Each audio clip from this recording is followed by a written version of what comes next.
You know, I've always been into cars since I was young. And then I think we really get into cars when we're 16. You know, I got my license at 16 years, like 1 minute, right? And you want to buy everything, but you grow up, you know, driving what you can afford at the time, right? You fall in love with those cars because they represent really cool times of your life. And everything in here, I think, has had significance to me at one point in time. And, you know, the SRT4, the Prelude, those were cars I had when I was younger. Prelude was a car that my friend owned, and I just thought it was the fastest thing in the world. You know, it's 2.2 liter, and these things hold a place in your heart. I'm Jordan Sawalka, live in Phoenix, Arizona. I've lived out here my whole life, and I'm trying to be a novice car collector, I think.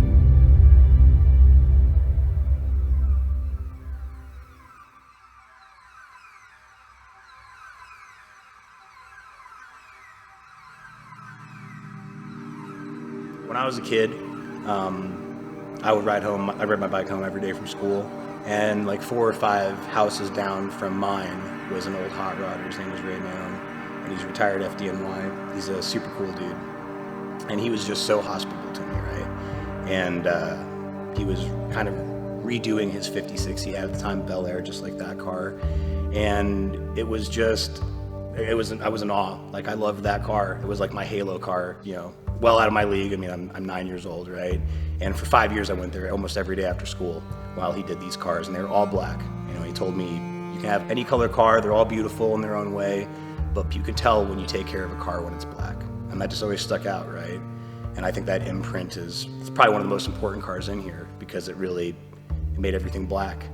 He had a 427 big block in that car with a Doug Nash 5-speed. He explained to me the importance of the Doug Nash. It was a 5-speed transmission in a day of 4 speeds. And I was so excited when I bought that car. It was white, it was the wrong color, but I knew I was gonna redo it. And I swung by his house and I was like, you know, Ray, I got a 56, can't wait to show it to you. Came out, we talked about the car, and he's like, well, hey, listen, I'm putting an LS in my 56 right now. I'm resto modding it. So the Doug Nash 5-speed and the same motor that, you know, was in the car when you were a kid, I mean, I wouldn't sell it to anyone else, but I'll sell it to you. And promptly swapped them into that 56. So re-sprayed it black, had to make it fit in, and that's just why the car became so important to me, you know? It was a tribute to him, essentially. Ray's been a huge influence in my life. I'm inspired by the people around me, man, you know? I think that's really, really cool to see everyone succeed.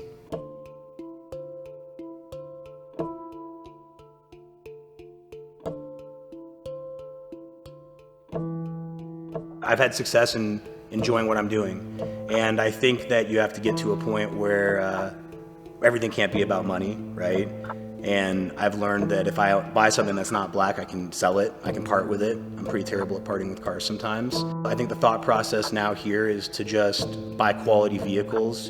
You look at, I think, what's out there today, there's a ton of great people doing this, right? But you look at what's out there today, and a lot of guys are just going to auction, doing a little paint correction, they're throwing it on their lot. Could have a bunch of problems. So I think if you buy something, drive it a couple 100 miles, you have a good conscience selling it to somebody. And if you buy something that's investment grade, you can sell it to someone and say, hey, this is gonna be something like real estate. You have a 1 to 4% return every year. Everything in here is an investment to me. And you know, you can do well on cars and you can totally drive something you enjoy. So I definitely look for cars that I think are gonna do good in the future. I look 5 to 10 years out, like, hey, could you see this doing well, right? It's where like the SVJ comes in. You know, is it an incredible piece of machinery? It's awesome. But at the end of the day, this is the last halo car that Lamborghini will probably build as a naturally aspirated V12. The new cars are going to be hybrid assist, right? So maybe not right now, and there's a high car market like we talked about earlier, but in the future, I think that does really, really well. The Lamborghinis were like always on the wall when I was a kid. I just thought they were, you know, these beautiful, handcrafted Italian machines. I've always loved the brand. I've loved the rebelliousness of that brand.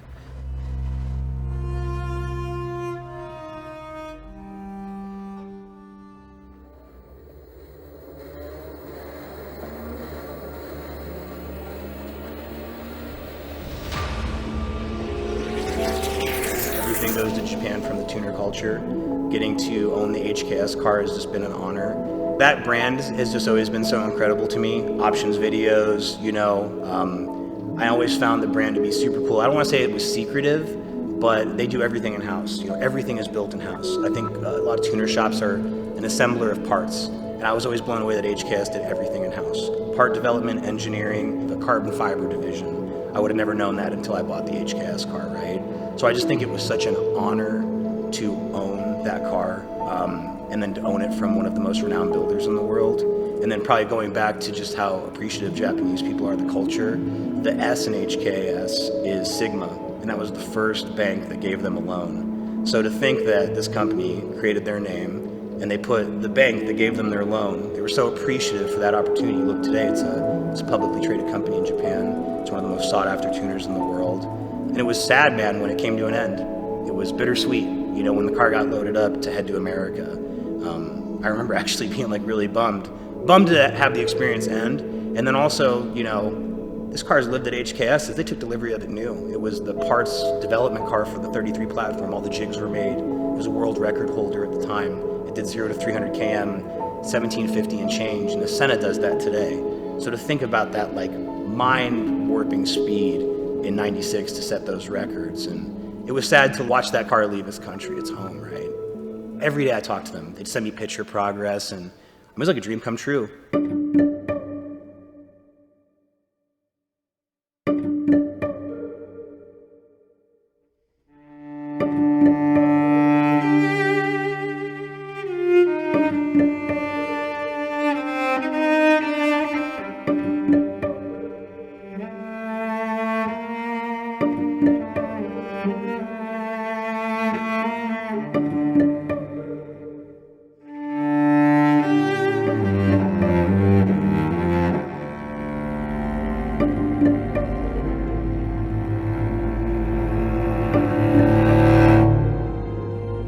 I think that we all have a little bit of a responsibility to be a caretaker for cars when we own them.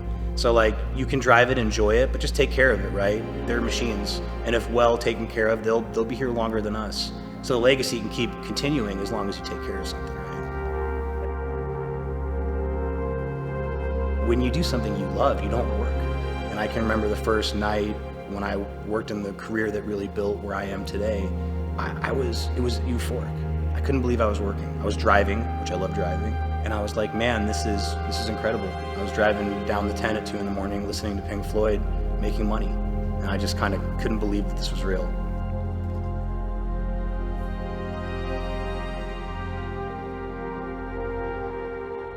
I have a social media, at Lowballer GTR. Don't judge me. The name is old. I just stuck. You're more than welcome to follow there. I always try to update what I'm doing with the cars and the collection. And eventually, want to spin off something else, do more of a small-scale dealership selling investment-grade cars to people, right?